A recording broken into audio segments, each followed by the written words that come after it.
After 8 years, I better squeeze in everything I've wanted to say into this last State of the Union speech. From here on out, I'll have to give my speeches to my wife and daughter or an unsuspecting neighbor, and I don't think either will fly. At the convention last year, we were getting ready for the Janus decision, the probable loss of agency fee, a reduction in revenue, and an attempt by anti-union forces to convince our members to leave the union. As we predicted, the Supreme Court ruled against us in Janus, and we did lose agency fee. But the concerted effort to go after our members has been uneven. But before we get too comfortable, let's remember that the forces behind the effort to destroy the labor movement have enormous sums of money at their disposal and could ramp up their campaign to go after us at any time. Whether this happens or not, we know that the antidote to any anti-union effort is to engage our members and demonstrate that their union, like the CFT and the locals in this room, will not only fight for better salaries and benefits, but that we are vehicles for improving public education and advocating for a just society as well. We understand that it's only our collective strength that gives us power, and that by aligning ourselves with parents, students, and community partners, can we create a public education system that truly meets the needs of all of our students. What lurks behind Janus and Friedrichs before it is an ideological battle. The anti-union forces, like those that want to charterize and privatize public education, insist that we and our students are better off if we are independent actors competing against one another. They promote the idea that it's only the competition of the marketplace that will improve education and the teaching profession, and that the union and union protections hinder the dynamics of the marketplace. But public education should not be a commodity like toothpaste. That's why we fight against the barcode-like standardized testing as a one-size-fits-all means to evaluate performance. Whether it's the student, educator, or school, our students are not like fish to be weighed and measured. Keep the big ones and throw back the small ones. Our students are complex human beings who live in communities where jobs and housing vary, and their lives are shaped by the dynamics of class, race, and gender.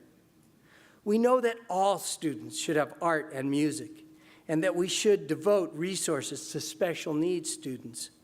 We know that schools should be clean and attractive, whether these lead to higher test scores or not. Yet the privatization proponents would have us forget our history. They would have us forget that the labor movement was born of people standing together, understanding that only through their collective strength and action could they stand up to the business class. So today, they come after us because we are one of the most unionized sectors of the economy. They come after us because we stand as an obstacle to their access to a multi-billion-dollar public education system. And despite all our challenges, and public education has many, for the most part, we have been able to shield ourselves from the dog-eat-dog dynamics of the marketplace. But let's be clear about this. Free market proponents have much more than education on their agenda. They believe that if they can weaken public education unions and in turn reshape public education, they can begin to turn back the clocks on the gains of the civil rights movement and the New Deal and Great Society eras. The Koch brothers, Waltons, Mercers, and other deep-pocketed interests know they will then have a much easier path at privatizing Social Security and Medicare, doing away with minimum wage requirements, unemployment insurance, protections in the workplace, the environment, and beyond. Nancy MacLean in Democracy in Chains and Jane Mayer in Dark Money lay this out very clearly. And though we have had recent successes in California, we should not lose sight of the challenges we face.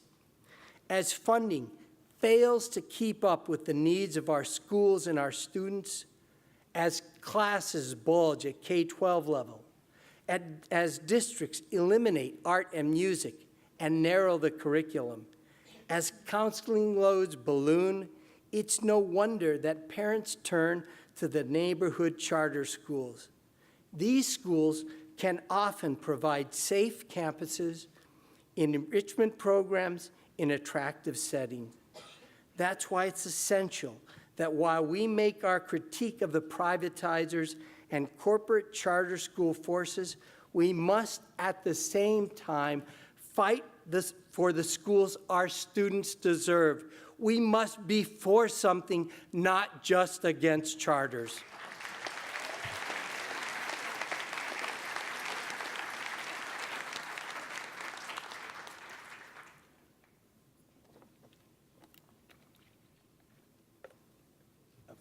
More tension in the room.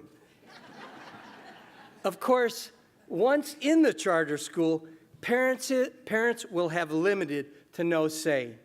Students can be expelled with no recourse. Teachers, for the most part, are at-will employees with turnover rates as high as 40, 50, 60% and higher, and classified staff are almost all non-union. It should go without saying that any school that provides a quality education to young people makes an important contribution. Some charter schools do treat teachers with respect and are unionized, but charters siphon money away from in-district schools. For the most part, they oppose any effort to unionize employees, and they have opposed any legislation that would require transparency and accountability. We don't hold up in-district schools as great models either. But there is a significant difference when districts are required to open up their books to public scrutiny and community members vote for a school board. That is a level of accountability that charters don't have.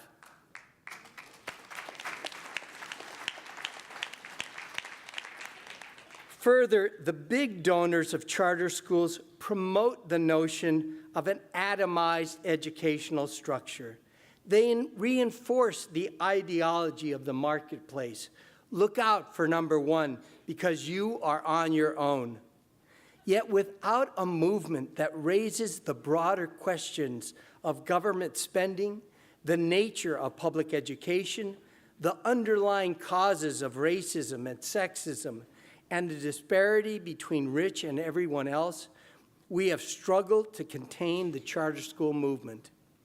It is important to remember that the charter school struggle is only part of a broader effort to privatize government programs playing out in this country and around the world. The wholesale attack against the public sector is also racist and class code for attacking people of color and the poor. It is alarming to see the growth of racist neo-Nazi organizations in this country and throughout the world only a few years after World War II and the Civil Rights Movement. Reverend Martin Luther King Jr. may have been right when he said, "The long arc of history bends towards justice, but we sure are going through some frightening moments getting there." And while it can be pretty demoralizing to see the daily barrage of reactionary news, there are signs of hope. The emergence of the Occupy movement was an indication that a progressive movement was beginning to bubble up. Occupy's success in bringing awareness of the 1% helped fuel our millionaires' tax and subsequently Prop 30. At a time when even progressive elected Democrats would turn and hide at the mention of raising taxes on the rich, passing Prop 30 was a major step forward.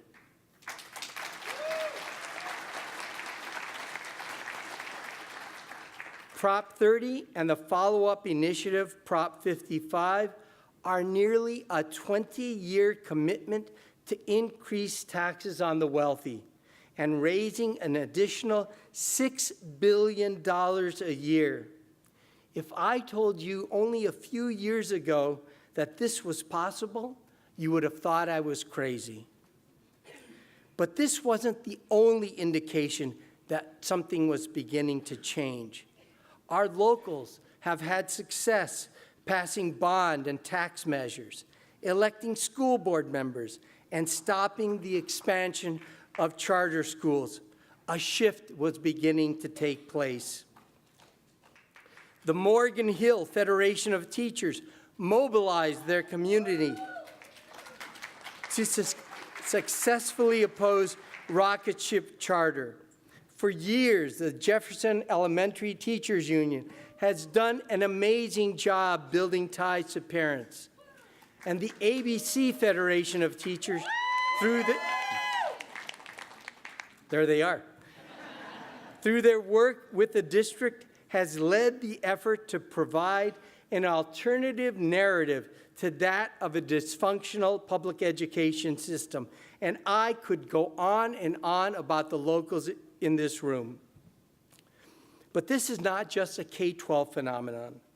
The San Francisco community joined with our faculty union to pass an increase in taxes to defend the college and create free college tuition for all San Franciscans. Last year, we had an explosion in the streets of one red state after another. As teachers said, enough is enough.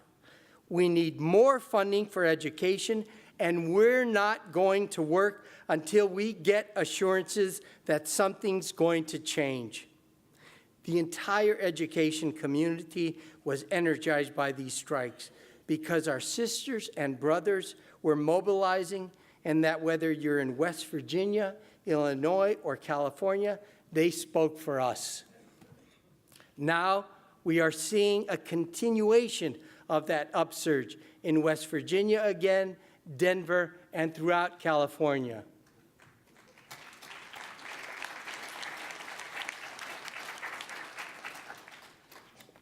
This is potentially the most important development in the education union movement in years. It will be uneven, with some locals extremely well organized and others less so. But however this unfolds, we must be supportive. If this is the wave that I think this is, it could fundamentally change public education and could lead to a resurgence of the labor movement.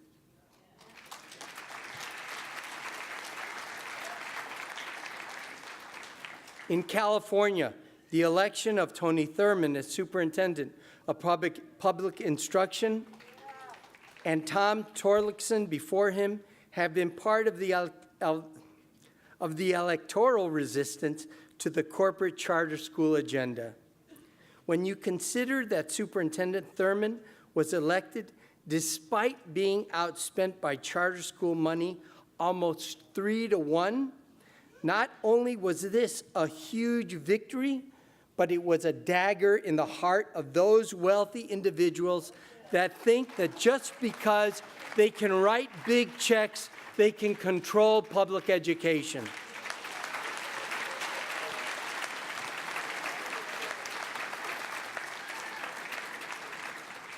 The UTLA strike is another powerful example. After 4 years of intense organizing with members, parents, and students, UTLA pulled off one of the most impressive strikes in years. They also provided a template for how to organize and win a strike. They elevated the issue of charter schools in a way we have not been able to do, and have brought to their knees a school board and superintendent committed to carrying out the agenda of the charter schools. Not that popular, but you know, I thought it would get a big applause. Who knows? There you go.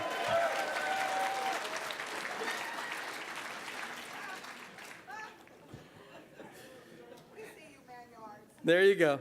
I've been involved in a couple of significant UTLA strikes. Where's John? First, there you go.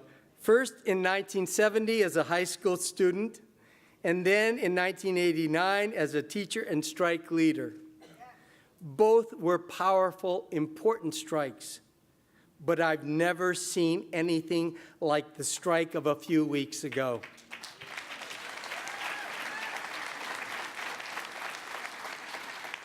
When the skies of Southern California opened with a drenching rain, tens of thousands of UTLA members hit picket lines at hundreds of schools and then joined rallies downtown.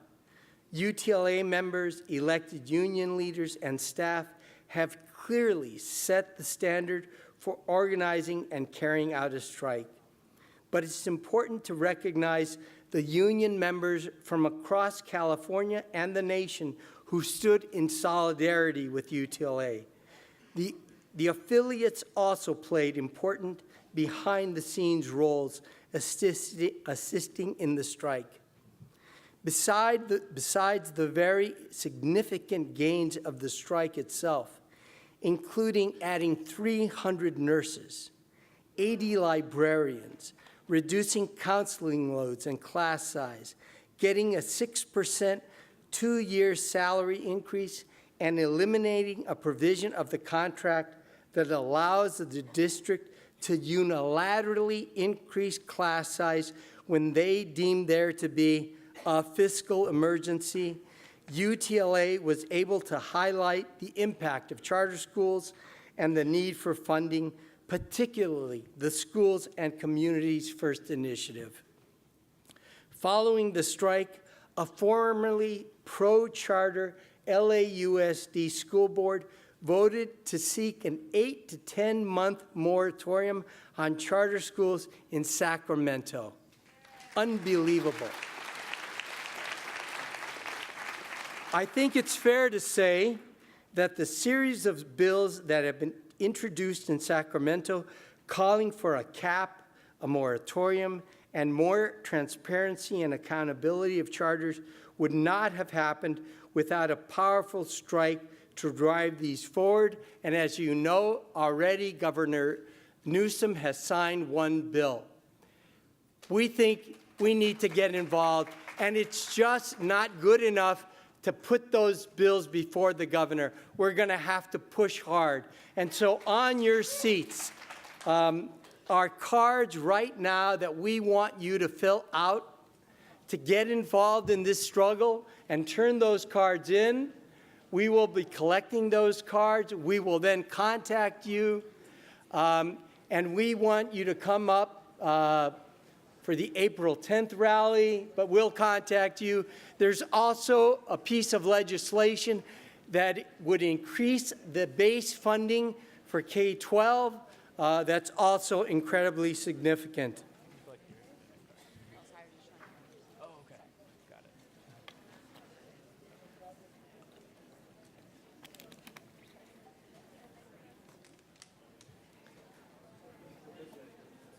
You can look at that card later. You know what I'm saying? All right. As important as the UTLA strike was, it's only a prelude to more mobilizations and local, state, and national elections. Oakland! Yeah. Oakland as well. I couldn't cover everything. I said California. That being said, we will have a lot on our plate, including electing a new president in 2020.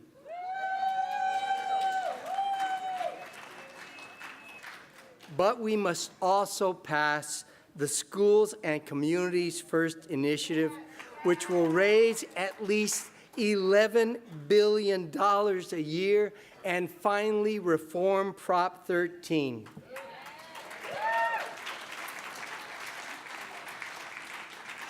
We know this will be a major challenge, perhaps more difficult than getting rid of the current president. Real estate interests will spend tens of millions of dollars to hang on to an unjust property tax structure, and I've been told they will spend upwards of $100 million. But we are closer now than we have ever been, and it's going to take a major effort by our members to get us over the finish line. We cannot come this far without passing this initiative.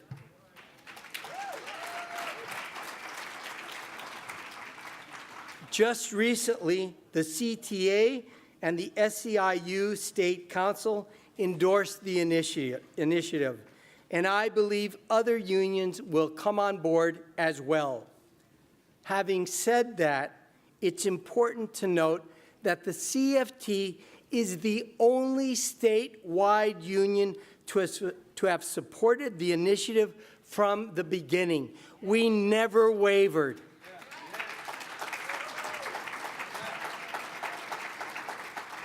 And while I won't be CFT president, I propose this as my going away gift.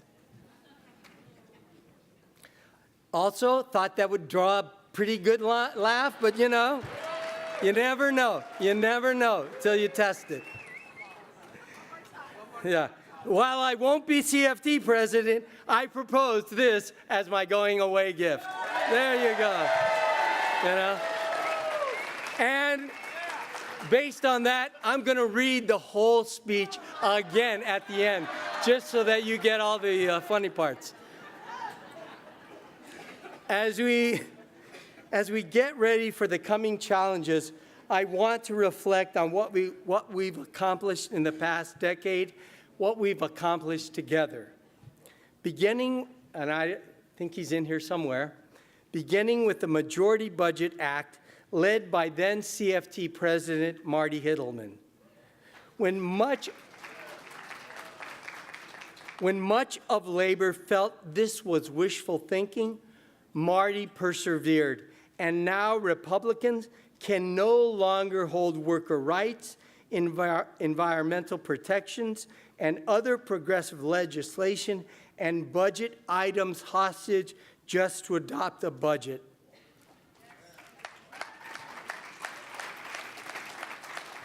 In 2010, we launched the more than 300-mile March for California's Future through the Central Valley to shine a light on poverty and the recession. At a time when labor seemed resigned to accepting budget cuts, the CFT took a page out of Cesar Chavez's playbook.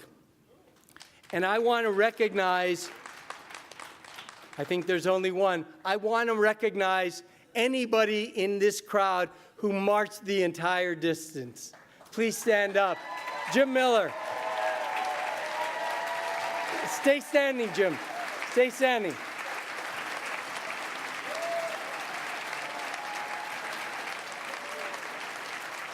And David, I forgot, both of you stand up. Anybody in this room walk more than 2 days or more than 1 day on this march, please stand up. And you guys stand up and keep standing. This is a shtick I've worked out. Anybody keep standing, Ruben. Anybody walk at any time at all on this march, stand up. Thank all of you.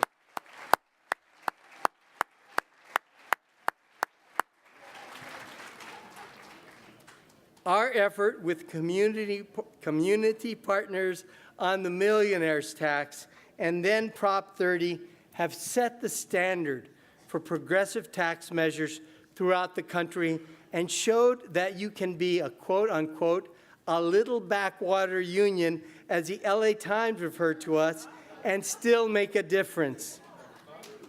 One political director once told me that the CFT fights above its weight. To paraphrase the great anthropologist Margaret Mead, never doubt that even a relatively small union can help change the world.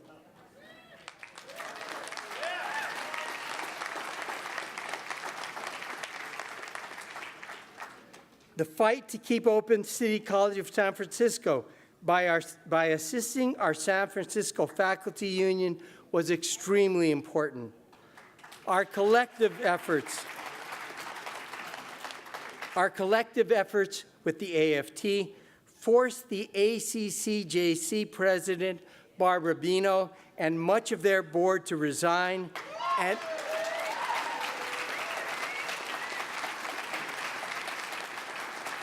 and expose their corrupt and arbitrary behavior.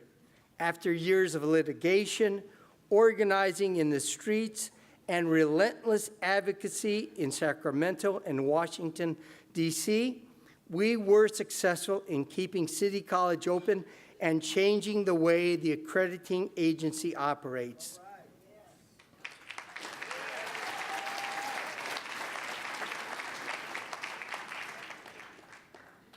In the process, we were also successful in helping to restore Compton College's status.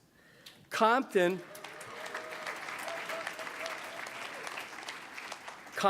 lost its accreditation in 2005 because of fiscal shenanigans by their board of trustees, who then went to jail.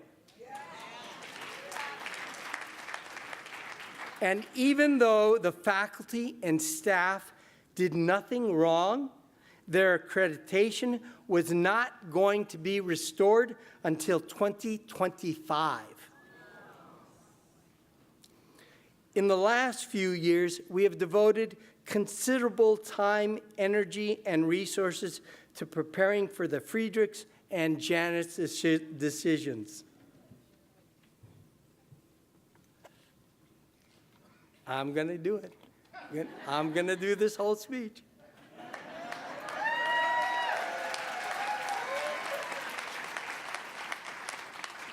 My mouth may not agree, but the hell with my mouth. In the last year, okay, I've said that part. We've examined every aspect of our union, determined our priorities, and prepared for the loss of agency fee. This meant the loss of vital funds we use to employ field reps, organizers, office staff, and other key people who work with our locals. We also expected this to be the first salvo against us, and that we would likely see more legal attacks and an effort to go after our members. We decided that organizing, both internally and externally, was our priority and our path to survival. In order to trim expenses, which we knew were going to be substantial no matter what happened, we were going to move to a biennial convention, put our publications online, close some field offices, and with staff retired, we would not replace them. These changes happened deliberatively and were voted on by the convention. Through all of this, we trimmed our operating budget 20% over 2 years, without the pain one might have expected. Mind you, the CFT is a lean operation already. Some unions have lost dozens of staff, with millions of dollars in capital investments to draw upon, not the CFT. Suffice it to say, we would have preferred not to make these changes, but the priority was was and continues to be representing our members, surviving and coming out the other end a stronger, better organized union.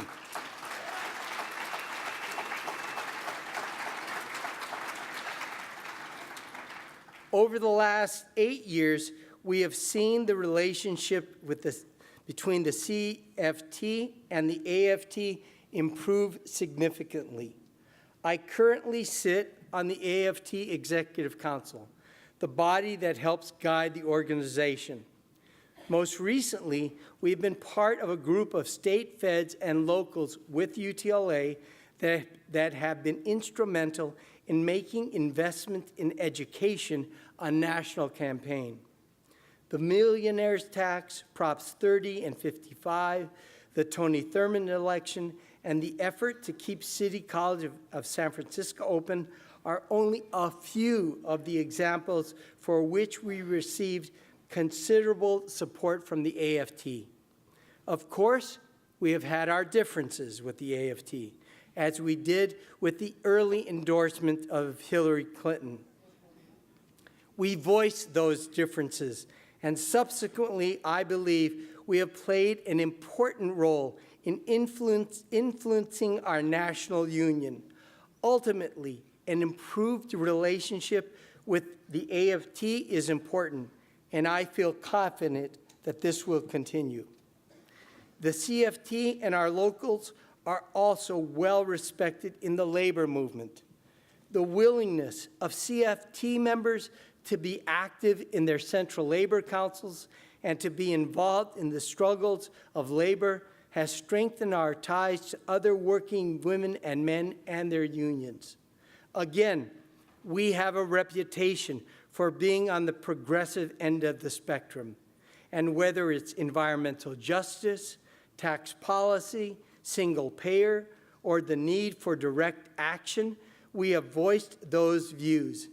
In the end, though, our willingness to stand shoulder to shoulder with other working people is essential in building the kind of respect that makes our views worth listening to.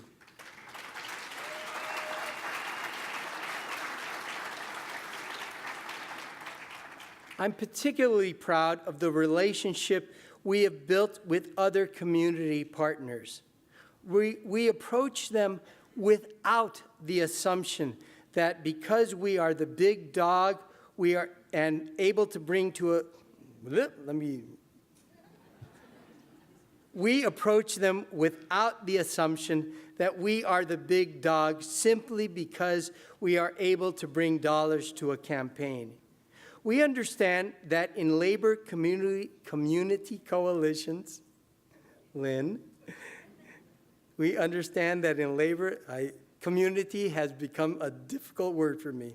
We understand in labor community coalitions, labor makes its contribution, and community groups make their own vital contribution, a contribution we cannot provide.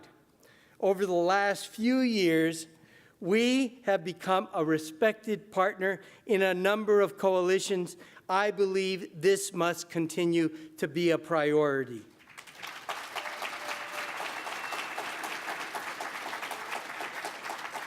Our relationship with the CTA is honestly a work in progress. I've had good personal relationships with former President Dean Vogel and current President Eric Hines. We talk regularly, and occasionally we will work together. The most notable example has been our work with UTLA. And while there is much common ground, we do represent different sectors in the education world. However, there is a common notion among our ranks that we are the real union and the CTA is something less. I don't believe that is true. I was a dual member for years, and I know many CTA members, elected leaders, and staff. These are solid unionists.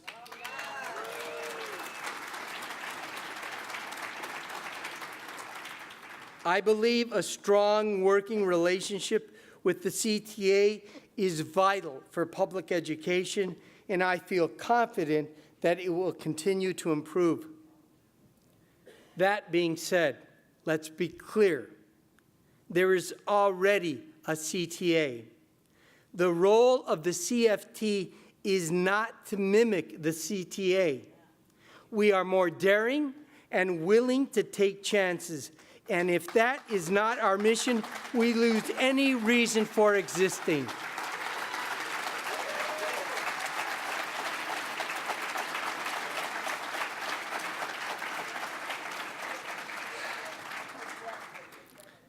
Lastly, which always, honestly, when I say lastly, you can bet that there are about 3 more things I'm going to talk about. I want to comment on what it means to have a progressive union. Of course, leadership is important, but in any union, the members must always push and keep leadership accountable. The same is true of the CFT, and it was true when I was president. The great American president, Franklin Delano Roosevelt, is quoted as saying, "I agree with you. I want to do it.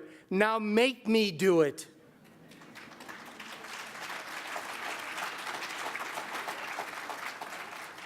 Keep those words in mind, whether it's the CFT, AFT, or your local. An active rank and file is key to keeping union leaders doing the right thing.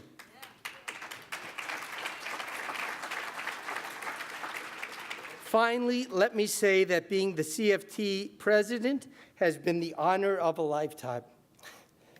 This is too early for that.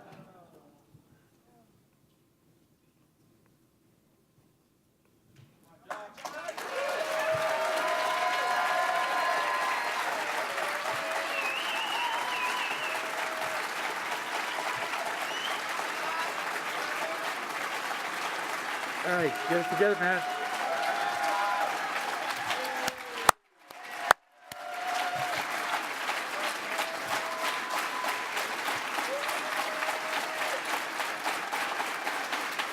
Where's my daughter when I need her? All right. All right. Get it together, man. Just a couple more pages. Jesus. I can't tell you how many times I practiced this speech.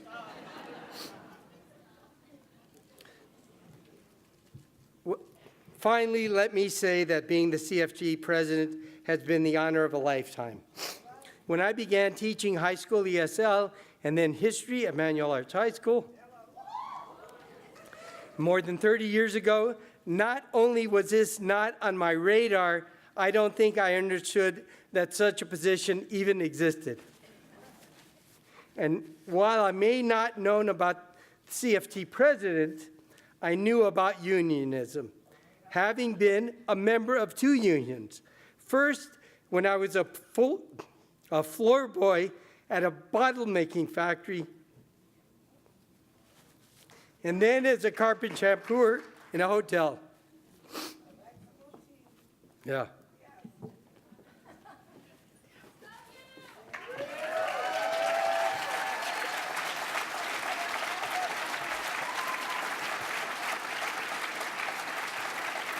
Somebody once wrote in their evaluation that this was a setup, and I did this on purpose to get, sympathy. I'm not that smart.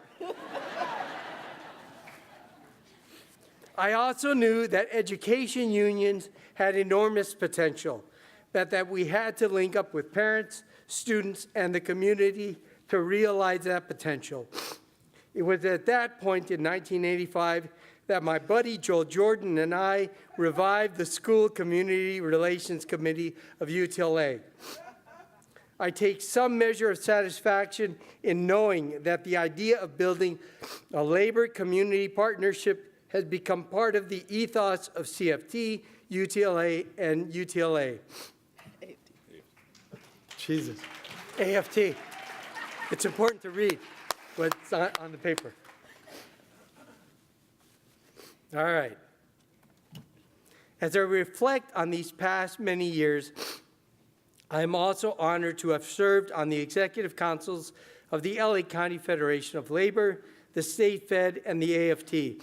I have made many friends and developed a great deal of respect for the women and men I've worked with, even when we disagreed. I also need to say something about working with the CFT and before them, the UTLA staff and elected leaders. It has been an honor. There are way too many names.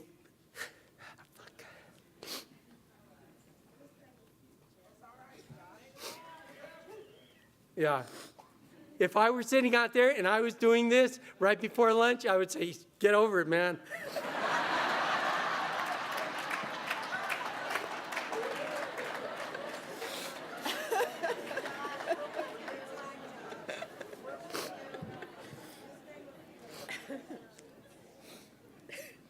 There are way too many names to mention.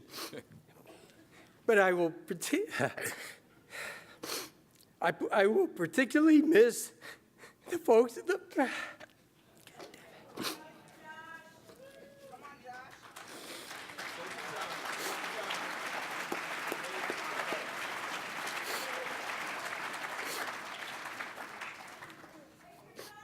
Thank you. I will miss the folks in the Burbank office. Yeah, anticlimactic. We have had many laughs together, and they helped me navigate my physical challenges. We have promised to get together for lunch until they are tired of singing. All right, come on, man. Yeah, that's why I like puppy videos. Okay. Of course, I have to give a shout out to Jeff and Lacey. Yeah. Now they're going to start crying. And it's just, yeah, it's going to be horrible. We spend a lot of time together, and we have become good friends. Jeff is one of the hardest working people I know, and I wish him good luck in whatever he does next.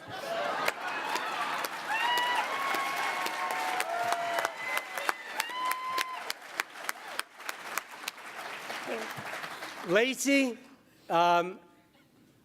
you know, overachiever, there's a picture of Lacey Barnes in the dictionary. And I'm not sure it's overachiever. She's an Olympic athlete. She's a mother. She's a wife. She's a professor with a PhD. She's a union president. She got her law degree. I think she's going to med school to become a neurosurgeon. I mean, it's a little out of control. You know what I'm saying?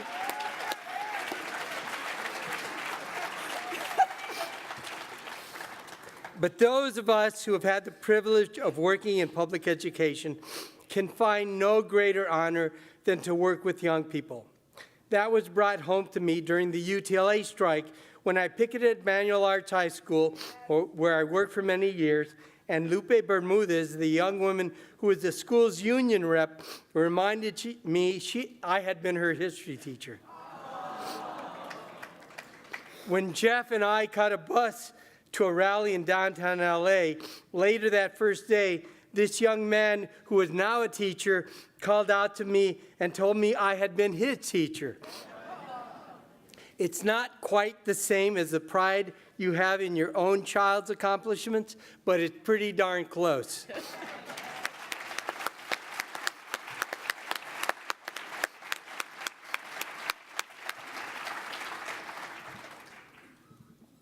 Speaking of my own daughter, Danielle, whom many of you know, I am very proud of her accomplishments. Clearly, she gets that from her mom.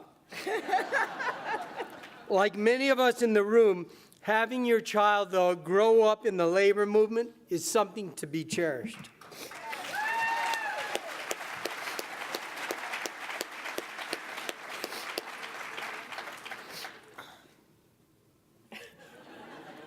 Now the serious arsenal Here you go.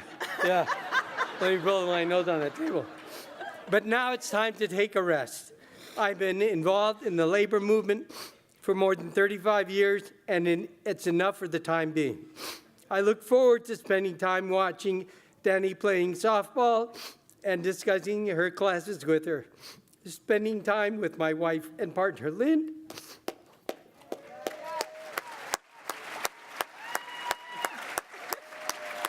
who's a real workhorse in the family. Lynn and I began dating in 1976. Yeah, when we were young pups.